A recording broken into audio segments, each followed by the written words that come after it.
Hello everybody, Sani here, engineer, MBA, and investor. And in today's video, I want to talk about why most CRISPR companies are tackling sickle cell disease. I want to talk about this concept here, and I want you guys to understand why one disease like sickle cell disease requires so many other companies to get involved in. And so one company cannot just eradicate a whole disease in US alone, right? I want to talk about all of that now, before we do that, before we jump into today's video, you guys know exactly what I will ask you. Like this video, smash the like button.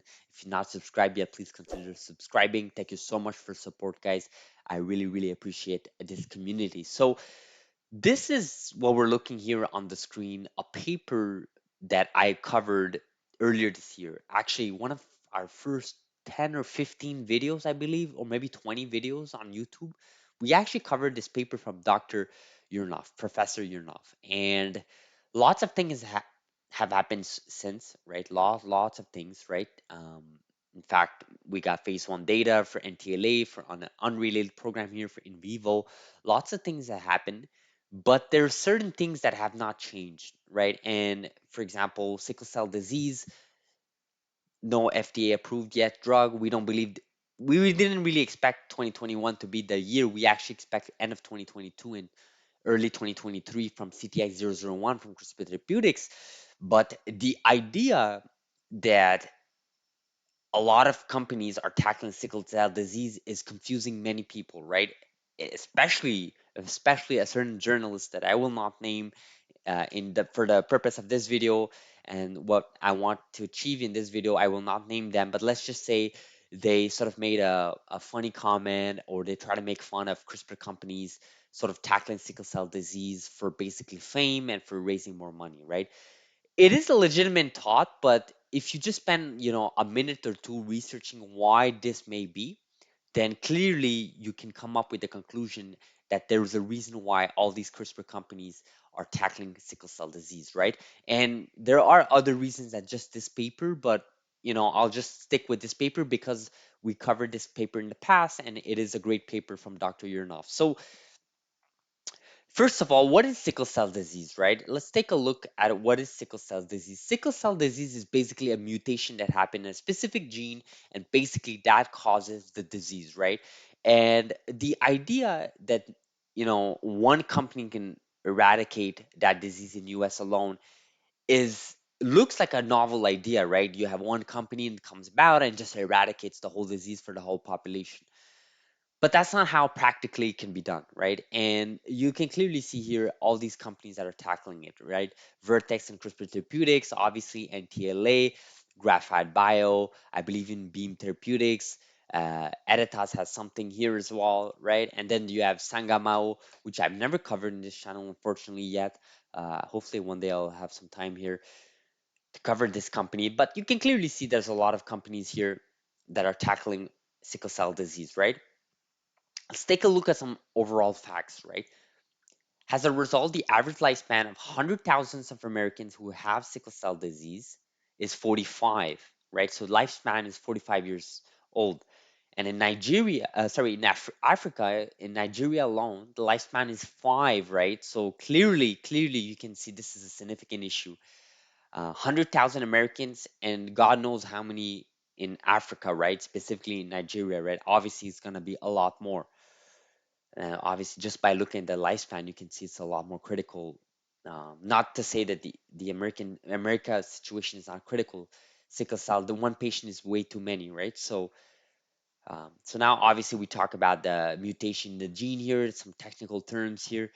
I'm trying to see if I can get more statistics out of this paper before I head in the reason why there are so many companies that are tackling it. And now obviously they're talking about CRISPR here. The paper covered it, and we covered this paper in the past, so I don't want to use that time here to cover this paper, but it goes over CRISPR technology, how it came about, where it currently stands, where it hopefully can go. Okay, so the question becomes, when will all the 100,000 Americans with sickle cell disease be cured based on the companies working on this from table one, which we just looked at? And the answer is never, right? The answer is never. This is a clear statement, right? It'll never be achieved, right? With how it is going. And the reason why this is, the first reason is logistical, right? The second reason is clinical, right? And the third reason is financial, right? So each of these reasons, the author here, Dr. Yurnov, went through it, and logistical being 5 patients doses a year. Actually, CRISPR Therapeutics already mentioned that if they get FDA approved for CTX001, it's probably going to be 1,000 patients. The CEO has mentioned that many times in the past. So 5,000 is a very bullish statement. Um, and the second reason is clinical. Obviously, 5,000 transplant a year, you get some limitations just by that, right? And then the third reason is financial, right? When approved, the treatment will cost about 2 million per patient. Now, obviously, the patient is not going to pay 2 million. That's just ridiculous to think about that. Governments and authorities will have to be involved in this, right? Look at this: 10,000 Californians with sickle cell disease, right? Only 20% have private health insurance, right? So the rest does not have the 16 billion to treat them in 2019. So clearly you can see there are some financial restrictions here. So it's just not going to be feasible to state that we will be able to solve all the 100,000 Americans based on the technology we have with the companies we are working on that are working on a sickle cell disease cure. Now, obviously, there is no FDA approved drug right now. So every day the number is increasing from 100,000 will increase. And by the time this is FDA approved, that 100, that figure will increase, including the cost, right, due to inflation and so on.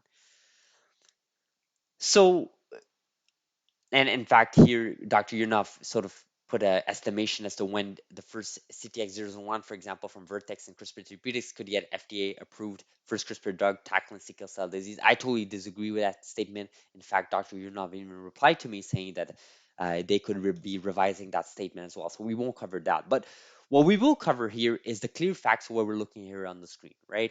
So clearly, the journalist that brought up the fact that if the journalist said something like, if you want to make a famous company, or if you want to be able to raise funds, just say you're tackling sickle cell disease as a joke, right? It is meant to be a joke. It is meant to attack these companies looking for fame, looking for funds.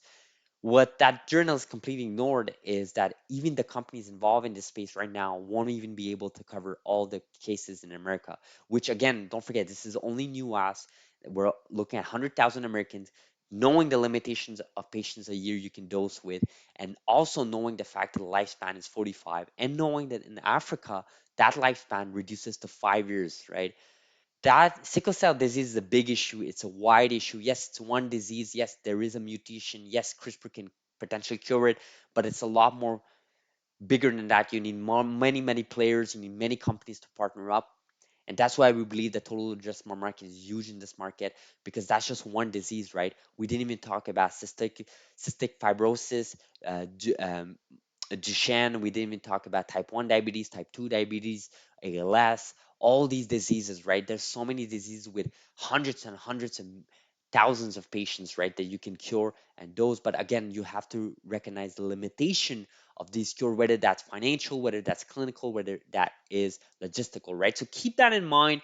I wanted to cover this video. Hopefully you guys found this video, some value from it. If you did like this video, smash the like button, destroy it, subscribe if you've not. Let me know in the comments below what you guys think about the journalist stating that um, that there's making that joke or making that a reference that it's just funny how these companies are all trying to tackle the same disease. Let me know what you guys think after going through this video and after seeing what I have to show you guys. Again, this is from Dr. Yurnov. So thank you so much for watching and have a beautiful day. Thank you.